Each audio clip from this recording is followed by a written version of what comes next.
To my YouTube channel. तो बात करेंगे हम बीपीएससी टीआरई 3.0 नई शिक्षक भर्ती का जो आपका री एग्जाम हुआ है 19 जुलाई को, उसके यहाँ पे कट ऑफ को लेकर के बात करेंगे। यानी कि 6 to 8 का जो है पेपर पूरी तरह से समाप्त हो चुका है। अब यहाँ कट ऑफ को लेकर के बात करेंगे, साथ ही साथ यहाँ पे प्रत्येक कैटेगरी वाइज यानी कि अन्य जो category BC SC ST EWS सभी के यानी कि महिला और पुरुष दोनों के कट ऑफ को लेकर के बात करेंगे। और इसमें देखेंगे कि पेपर का लेवल कैसा था और कट ऑफ कितनी जाने वाली है, इसको लेकर के आपका सेफ स्कोर क्या है, और जो बीपीएससी के यानी कि बीपीएससी आयोग के द्वारा जो आपका न्यूनतम पासिंग मार्क्स रखा गया उसके संबंध में बात करेंगे।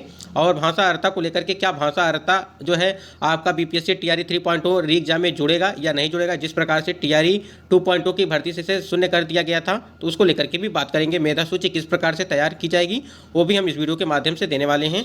वीडियो को लाइक शेयर कर दीजिएगा और चैनल पर पहली बार विजिट किए हैं तो चैनल को भी सब्सक्राइब करके बेल आइकन को प्रेस कर लीजिएगा, जिससे हर एक लेटेस्ट अपडेट आपको समय से मिलती रहेगी। चलिए एक बार देख लेते हैं कि पेपर का लेवल कैसा था और कौन से पोर्शन में जो है सबसे ज़्यादा कठिन प्रश्न आए थे और किसमें जो है सरल प्रश्न आए थे। स्क्रीन पे आप देख पा रहे हैं कि शिक्षक नियुक्ति परीक्षा 5 कलर कोड में थे प्रश्न पत्र, लॉटरी से ऑरेंज कलर सिलेक्टेड किया गया था। सामान्य अध्ययन के प्रश्नों ने किया परेशान। आपको बता दें जो जनरल स्टडीज वाले प्रश्न थे उसको लेकर के बताया जा रहा है कि प्रश्नों ने किया परेशान, यानी कि वो कठिनाई स्तर उसका जो है हार्ड था। बीपीएससी की ओर से तीसरे चरण की शिक्षक नियुक्ति पुनर्परीक्षा शुक्रवार को हुई। पहले दिन मध्य विद्यालय शिक्षक भर्ती के लिए हुई परीक्षा देकर के निकलने वाले अभ्यर्थियों ने बताया कि मल्टी सेट कलर कोडेड प्रश्न पत्र दिए गए थे। वैसे कुछ अलग नहीं था, प्रश्न पत्र पहले से जारी पैटर्न पर ही पूछे गए थे। प्रारंभिक गणित, सामान्य जागरूकता और सामान्य विज्ञान जैसे विषय थे। प्रतिशत, अनुपात और समानुपात युग पर आधारित समस्याएं, इतिहास, संस्कृत, भूगोल, राजनीति और आदि जैसे विषय पर प्रश्न पूछे गए। अपने अपने विषयों में सभी लोगों ने प्रश्नों के पैटर्न को बेहतर व इजी बताया है। भाग 2 में सामान्य अध्ययन टाइप के प्रश्न थे। इन प्रश्नों से अभ्यर्थी परेशान हुए। भाषा के प्रश्न को जो है परीक्षार्थी ने आसान बताया है। यानी कि जो आपका भाषा का प्रश्न था, जिसमें आपको बता दें जो आपके यहाँ पे 30 नंबर थे, जिसमें आपको 9 नंबर पासिंग नंबर चाहिए था, उसके उस वाले पेपर को जो है बताया गया पोर्शन को कि वो आसान था। और उसके बाद से जो है यहाँ देखिए सामान्य अध्ययन टाइप के प्रश्न थे। इन्हें प्रश्नों से अभ्यर्थी परेशान थे, यानी कि जो सामान्य अध्ययन के प्रश्न थे उसमें जो है कठिनाई स्तर अधिक था। ठीक है, इसको लेकर के बताया जा रहा है। अब इसी के आधार पर देखा जाएगा इन्हीं प्रश्नों से अभ्यर्थी परेशान हुए। भाषा के प्रश्न को परीक्षार्थी ने आसान बताया। इस बार परीक्षा में प्रदेश के देखिए यहाँ पे अलग अलग जिलों से अलग अलग कलर कोड इस्तेमाल करने पर विचार किया गया था और इसके लिए 5 कलर कोड में प्रश्न पत्र तैयार किए गए थे। लेकिन परीक्षा से पहले लॉटरी में ऑरेंज कलर निकला था और पहले ही दिन ऑरेंज कलर कोड के प्रश्न पत्र बांटा गया।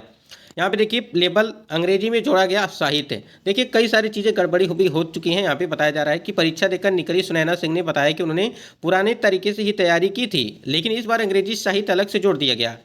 वहीं राजस्थान में आए नवीन कुमार शर्मा ने कहा कि सवाल काफ़ी आसान थे और 404 परीक्षा केंद्र 27 जिलों में बनाए गए थे। इसमें 2.13 लाख परीक्षार्थियों को शामिल होना था, लेकिन उपस्थिति 76%। देखिए यहाँ पे उपस्थिति जो है ये 76% यहाँ पे उपस्थिति बताई जा रही है। पटना में 26 केंद्रों पर परीक्षा हुई। मध्य विद्यालय में 19,645 शिक्षकों की नियुक्ति टीआरई 3 के मध्य की जाएगी। 20 जुलाई को प्राथमिक विद्यालय शिक्षक के लिए परीक्षा होगी और इसमें 28,026 ठीक है ये पद जो है भरे जाएंगे। इसके लिए एकल पाली में परीक्षा दोपहर 12 से साढ़े यानी कि 2:30 बजे तक आयोजित की जाएगी और इसके लिए 27 जिलों के 312 केंद्रों पर परीक्षा होगी। इसमें 1.5 लाख अभ्यर्थी जो है वो शामिल होंगे। यहाँ देखिए मैथ साइंस ने उलझाया। परीक्षा में सामान्य अध्ययन के प्रश्न ही परेशान करने वाले रहे। मैथ व विज्ञान के प्रश्न से अभ्यर्थी परेशान हुए। आपको बता दें अभी तक जितना भी हमने देखा है अभ्यर्थियों का यही कहना है कि प्रश्न देखिए प्रश्न का जो लेवल था वो हार्ड था। ठीक है, मॉडरेट टू हार्ड, इसको अगर आप देखेंगे तो ये चीज़ बताया गया है अभ्यर्थियों के द्वारा। यहाँ पे देखिए विषय वाले प्रश्नों का स्तर इजी था। सामान्य अध्ययन के प्रश्न थोड़े कठिन थे। भाषा के प्रश्न आसान थे। देखिए टीआरई 1 की भर्ती टीआरई 2 की या टीआरई 3 की, ठीक है, सभी में 1 में भी 2 में भी और 3 में भी भाषा का जो प्रश्न होता है वो आसान होता है। फिर भी अगर टीआरई 1 की बात करें तो 4800 ध्यान दीजिएगा 4800 कैंडिडेट जो है लैंग्वेज में फेल हुए थे, यानी कि भाषा वाले में पेपर में। ठीक है, तो कहीं ना कहीं यहाँ पे ये भी चीज़ें मायने रखता है। देखिए कलर कोड के इस्तेमाल से प्रश्न के पैटर्न पर कोई खास असर नहीं पड़ा और प्रश्नों का स्तर आसान था। देखिए कहीं कहीं बताया जा रहा है कि आसान था, कहीं बताया जा रहा है ठीक है कि कठिन था। इसको लेकर के यानी कि इजी टू मॉडरेट कह लीजिए या मॉडरेट टू इजी, इसको आप मान सकते हैं, या मॉडरेट टू हार्ड कह लीजिए। ये चीज़ें आप समझ सकते हैं इसको लेकर के। तो यहाँ पे देखिए मैथ साइंस का ये था, और यहाँ पे लैंग्वेज को लेकर के इन्होंने बात किया कि लैंग्वेज का जो यहाँ पे भाषा अर्था वाला जो पेपर था उसमें जो प्रश्न थे वो काफ़ी आसान थे, उसको हमने आपको बताया भी है, वो काफ़ी आसान पेपर था। ठीक है, अब यहाँ पे सबसे बड़ा सवाल ये है कि क्या यहाँ पे जो बीपीएससी आयोग के द्वारा न्यूनतम पासिंग मार्क्स रखा गया है, क्या उतने पे ही कट ऑफ बनेगी या उससे ऊपर जाने वाली है। चलिए एक बार देख लेते हैं। यहाँ पे एक चीज़ समझिएगा, जो भाषा अर्था वाला भाग 1 है जो आपका वो क्वालिफाइंग पेपर है, यानी कि अगर आप 30 नंबर का था आपका तो उसमें 9 नंबर जो है पासिंग नंबर चाहिए था। अगर आपके 9 नंबर आते हैं तो आप पास हो जाएंगे, अन्यथा यहाँ पे फेल माने जाएंगे भाषा अर्था में। अब देखना ये है कि अगर 150 का पेपर है आपका तो क्या 120 पे ही कट ऑफ बनेगी या 150 पे ही होगी। अगर 120 पे बनती है तो कहीं ना कहीं भाषा अर्था को फिर 0 कर दिया जाएगा। ठीक है, जैसे टीआरई 2.0 की भर्ती में कराया गया था। अब यहाँ पे बिहार यानी कि बीपीएससी आयोग के द्वारा यहाँ पे प्रत्येक कैटेगरी वाइज यहाँ पे न्यूनतम पासिंग मार्क्स रखा गया है, उसको देख लीजिए, काफ़ी मदद मिलेगी आपको। यहाँ पे देखिए, यहाँ पे नोट में उन्होंने क्या मेंशन किया है कि बिहार राज्य विद्यालय अध्यापक नियमावली 2023 की कंडिका 7 में के आलोक में परीक्षा के लिए अर्धांक नियत करने का विवेकाधिकार आयोग को होगा। ठीक है, देखिए कार्मिक एवं प्रशासनिक सुधार विभाग के संकल्प ज्ञापक संख्या जो है 2374 दिनांक 16/7/2007 एवं पत्रांक संख्या इतना 1/10/2008 के अनुसार लिखित परीक्षा में शामिल सामान्य वर्ग के उम्मीदवारों को 40%, ध्यान दीजिएगा, यानी कि अनरिजर्व कैटेगरी की बात हो रही है 40%। ठीक है, पिछड़ा वर्ग के उम्मीदवारों को जो है 36%, यानी कि 36.5%। फिर अत्यंत पिछड़ा वर्ग के उम्मीदवारों को 34%, ध्यान दीजिएगा, 36%, फिर 34%। अनुसूचित जाति अनुसूचित जनजाति महिला तथा निःशक्त कोटि के दिव्यांग उम्मीदवारों को है वो 32% न्यूनतम अर्धांक प्राप्त करना अनिवार्य होगा, अन्यथा वे परीक्षा से बाहर हो जाएंगे। के साथ निम्नलिखित संशोधन, परंतु कुल रिक्तियों अथवा कुल अभ्यर्थी दोनों में से जिसकी संख्या कम हो उसके कम से कम 75% निम्नतर पूर्णांक में अनुशंसा भेजने हेतु आवश्यकता अनुसार उक्त अर्धांक अभ्यर्थी हित में इस हद तक शिथिल रहेगा को सम्मिलित किया जाता है। अब यहाँ पे देखिए हम आपको समझा देते हैं, यहाँ पे जो 40%, 36%, 34% ये आपका जो रखा गया है उसको बता देते हैं। सबसे पहले ध्यान दीजिएगा, अगर यहाँ पे जनरल के लिए 40% रखा गया है, ध्यान दीजिएगा, अगर यहाँ पे 40% रखा गया है तो आपको यहाँ 40% का मतलब ये हो गया कि आपको जो है 48 नंबर चाहिए, यानी कि देखिए 150 में नहीं, आपको 120 में। ठीक है, इस बात को ध्यान रखिएगा, 120 में, क्योंकि भाषा अर्था जो है आपका वो क्वालिफाइंग पेपर है तो आपकी कट ऑफ 120 पे ही बनेगी, तो इसलिए यहाँ पे 48 नंबर चाहिए। यहीं पे अगर देखा जाए 36.5% रखा गया है, 36.5% का मतलब हो गया आपका यानी कि 44 नंबर मान के चलिए। ठीक है, ये आपका यानी कि 44 नंबर है तो आप क्वालिफाई हैं।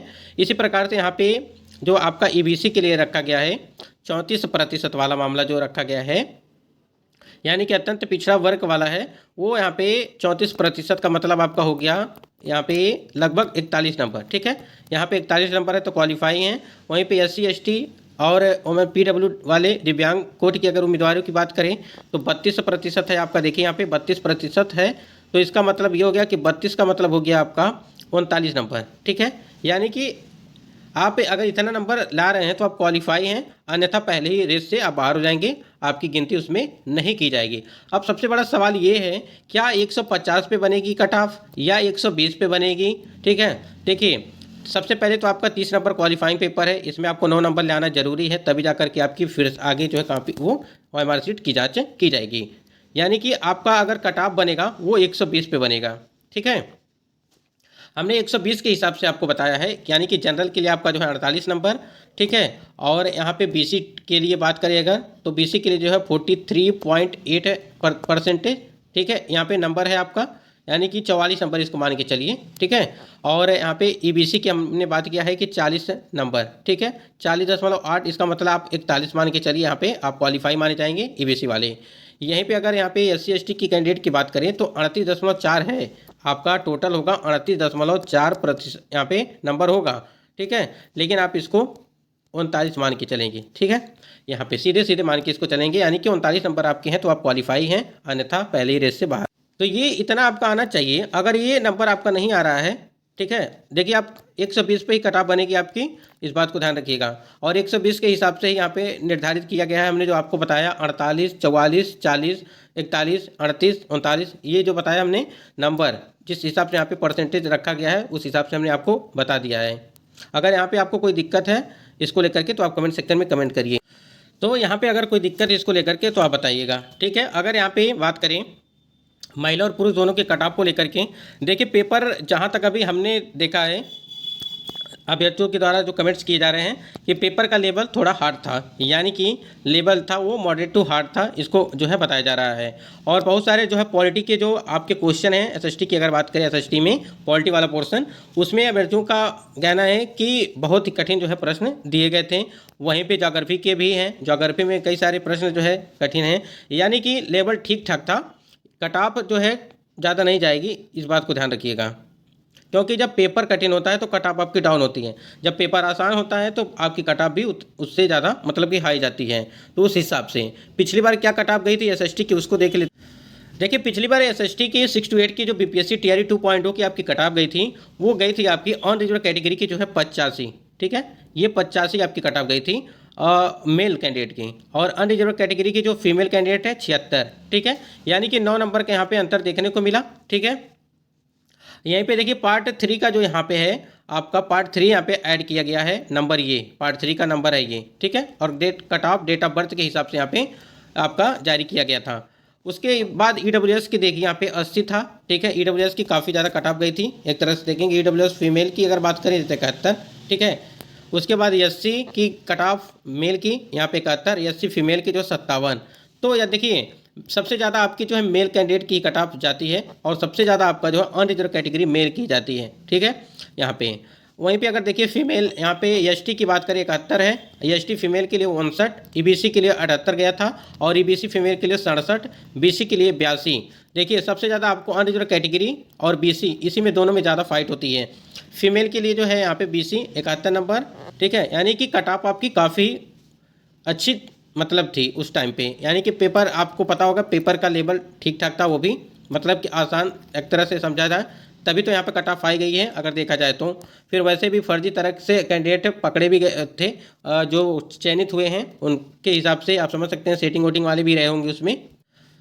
तो ये कुछ देखिए यहाँ पे इसके हिसाब से अगर देखेंगे तो आपका जो यहाँ पे एसएसटी की बात करें अगर 6 to 8 में, तो यहाँ पे अनरिजर्व कैटेगरी 85 है, तो ये 85 मतलब कि इससे कम ही रहेगा, इससे ज़्यादा नहीं जाने वाली है आपकी।